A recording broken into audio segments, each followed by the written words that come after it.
Hi everybody. In this video I'm going to go over some of the items that will be of big importance for you in this week, week one, and do a couple of practice problems with you from section 1.2.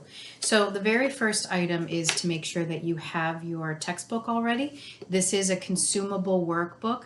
So I mentioned in class, if you join us in a live class, and I also mentioned on the syllabus that I do not recommend that you buy this book used because oftentimes I find from former students that students have done some work in here in ink or have left marks or other things that just are not conducive to you learning the material. So it's relatively inexpensive. I recommend that you get your own copy. Wherever you get your books from. Next, if you check out page 9, it's going to be very important that you memorize all of page 9, that you memorize the commonly used volume and weight equivalencies. You will use these throughout the class. You do not get to have an index card or other kind of cheat sheets with you as you go through work for these. So it's vital that you memorize these, and you will use these over and over in the industry too. So you're going to save yourself a lot of time memorizing these now right out of the chute. If you have trouble with memorizing just information on a page, I've created a Quizlet that you could use, or you could always just kind of go old school and buy some index cards and write them out yourself if you prefer to have a learning resource physically in front of you. So memorize all of those, and then memorize and be very comfortable with the bridge method also on page 9. I have a lot of students who have a natural proclivity for math and formulas, who feel that bothering to do the bridge method is a waste of their time. And I'm here to tell you that for most of my students over the course of the last 11 or so years of teaching this, there comes a point when the bridge method becomes necessary. So you might as well just go ahead and endure the discipline of learning it now so that you don't encounter any trouble down the road with it. So beyond that, if you will turn in your workbook to page 15, I'm going to do one or two of these practice problems with you. We typically do some in class, but I think it's always good to have a couple of them, even if they're repetitive, on a video so that you can go back and do them at your own pace and watch them as many times as you'd like. So turn to page 15, and I'm going to start with problem 8. You're planning to serve salmon with béarnaise sauce to 64 people at a banquet. Each serving requires 1.5 fluid ounces of béarnaise sauce. How many quarts of béarnaise sauce do you need to make? The first thing that this problem is going to ask us to do is to come up with a total, how much we need in all. It's giving us two pieces of information, right? It's telling us that we have 64 guests coming, or we need 64 portions of béarnaise sauce, which is a derivative of the mother sauce hollandaise. And it's also telling us our serving size, and it's saying that our serving size is 1.5 fluid ounces. Remember that this is really important. The fluid ounces tells us that it's a measurement of volume. If it just said ounce, that would be gravitational pull or weight on a scale. And I know that it's going to be difficult to retrain your vocabulary in your mind, because we all as Americans are just so used to saying ounce when we mean fluid ounce or an expression of volume. So keep in mind that volume is the amount of space that an object takes up. So if this were a 1 cup measuring cup, it would be equal to 8 fluid ounces. So if we filled it to the top, then we'd fill this entire volume of space with the liquid of the béarnaise sauce. But in this case, it's only 1.5 fluid ounces. So we would just, have about that much of a cup, give or take, of béarnaise sauce. Okay? So multiply 64 by 1.5 fluid ounces, and you should arrive at 96 fluid ounces. That is how much béarnaise sauce we're going to need altogether. But the problem asks us how many quarts. Measuring out 96 fluid ounces is not very efficient, right? You probably don't even have a vessel that holds near to that, or you might if you have a 1-gallon vessel, but it would be much easier to convert this to a more reasonable unit of volume, and they're telling us that that more reasonable unit of volume is going to be quart, okay? So we need to convert 96 fluid ounces to know how many quarts that is. The first step of the bridge says to ask ourselves, what kind of conversion is this? Well, fluid ounce is volume and quart is volume, so we have ourselves a volume to volume conversion. So far in sections 1.1 and 1.2, there hasn't been anything that's happened if we have answered that it's a volume to weight or weight to volume conversion, but once we get into section 1.3 and beyond, that's going to be super important. So discipline yourself now to ask that question, what kind of conversion is this? I also should say that the bridge tells you to get rid of any mixed measurements or fractions. We have none in 96, so we didn't have to do anything with that. So this is ready to convert. It's a volume to volume conversion. So now we know that we want to convert 96 fluid ounces to quarts, and we can start to create our map or our passageway of how to get there.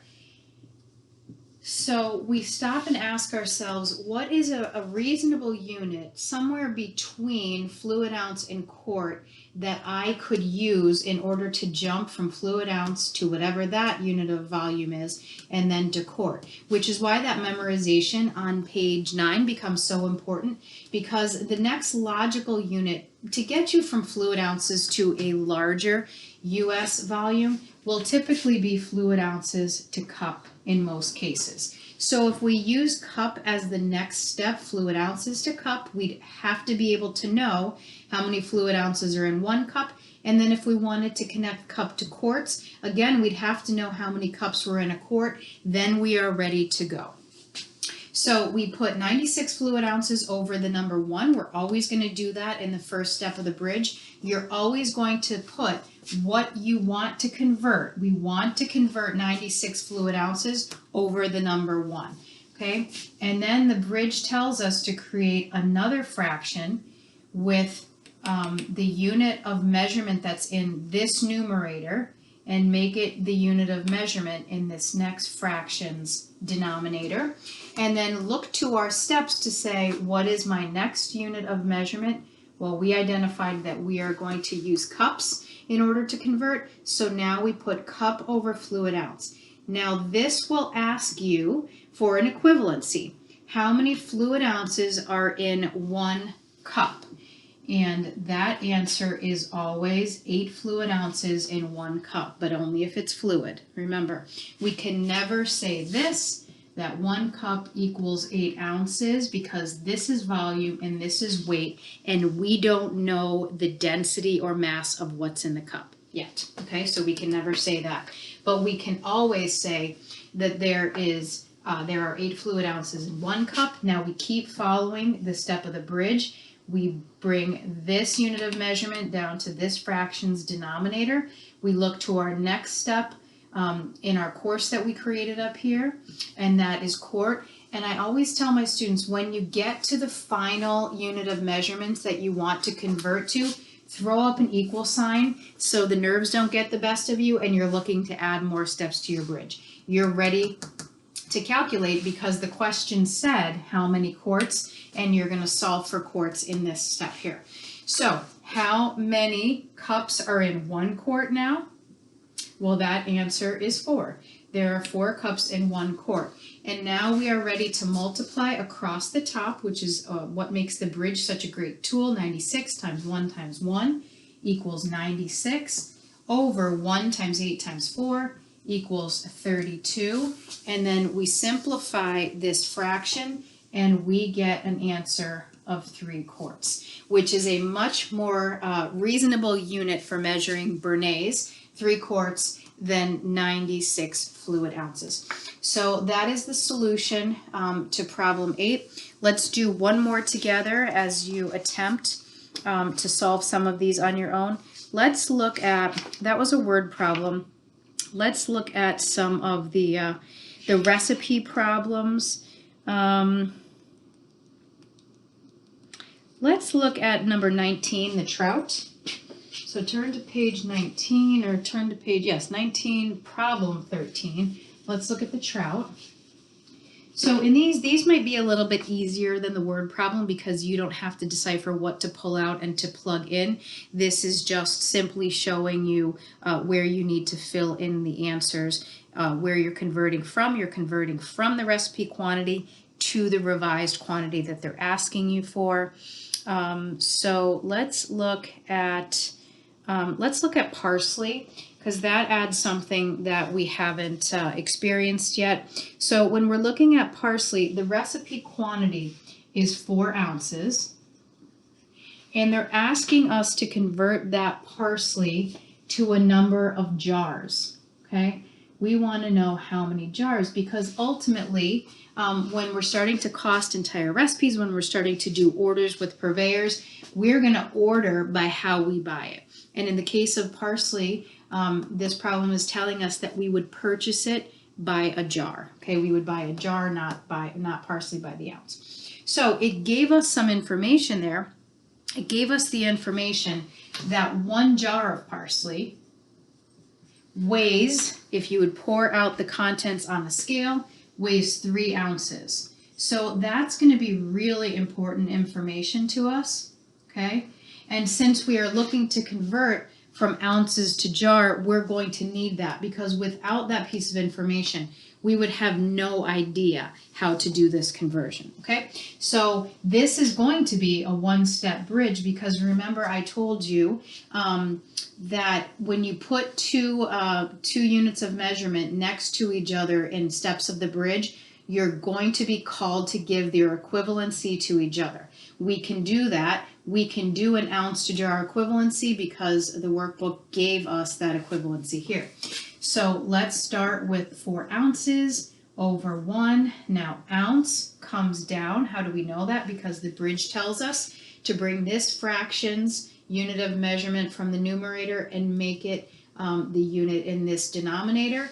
And then the bridge also tells us where to find this unit of measurement for the numerator. We find it in the next step of the bridge. So we put jar over ounce, and now we have to give that equivalency that I told you about. And 1 jar weighs 3 ounces. Remember I said put your equal sign when you get to the unit you're converting to. So now 4 times 1 is 4. 1 times 3 is 3. And now when you simplify that, you get an answer of about 1 1/3 jars. Okay, so try these problems on your own. Reach out to me by email or text if you need any additional support. And if not, I'll see you in the classroom. Have a good week.